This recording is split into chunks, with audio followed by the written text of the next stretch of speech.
Discarte tips, paano tanggalin, at ibalik sa tamang higpit ang torque drive knot, nang walang ginagamit na torque wrench.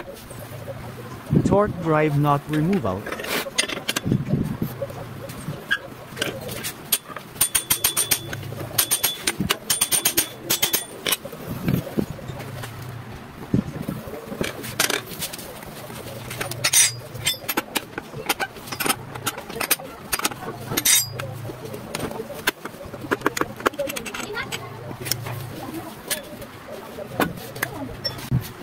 Torque drive knot installation.